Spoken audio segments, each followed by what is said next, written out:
અધૂરો રસ્તો અને અજાણ્યો પડછાયો.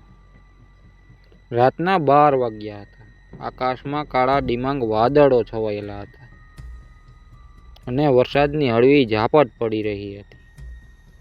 આર્યન પોતાની કાર લઈને શહેરથી દૂર આવેલા એક જૂના બંગલા તરફ જઈ રહ્યો હતો. તે વ્યવસાયે એક આર્કિટેક્ટ હતો અને તેને આ જૂના બંગલાના રિનોવેશનનું કામ મળ્યું હતું. ભયાનક શરૂઆત.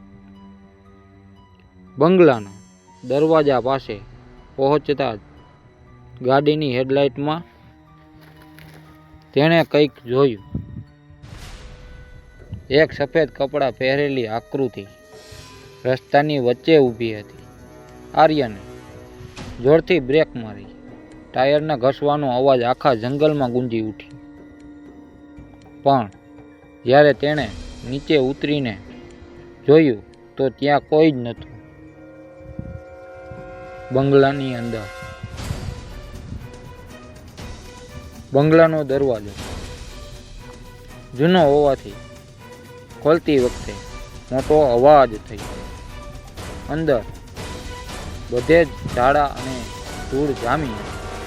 આર્યને ટોર્ચ ચાલુ કરી અને સીડીઓ ચડવાનું શરૂ કર્યું. અચાનક ઉપરના માળેથી કોઈનો ચાલવાનો અવાજ આવ્યો. તપ તપ તપ. તેના મનમાં ફાળ પડી ગયો. અહીં મારા સિવાય બીજું કોણ હોઈ શકે? રહસ્યનો પર્દાફાશ.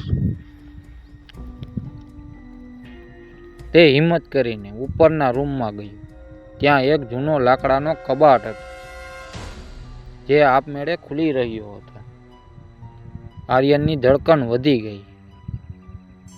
કબાટની અંદરથી એક જૂની ડાયરી નીચે પડી. તેણે ડાયરી ખોલીને વાંચ્યું તો તેમાં છેલ્લી લીટીમાં લખેલું હતું, જે આજે રાત્રે આ ઉંબરો ઓળંગશે તે ક્યારેય પાછો નહીં જાય. બરાબર એ જ ક્ષણે બંગલાનો મુખ્ય દરવાજો જોરથી બંધ થયો અને આર્યનની ટોર્ચ ઓલવાઈ ગઈ.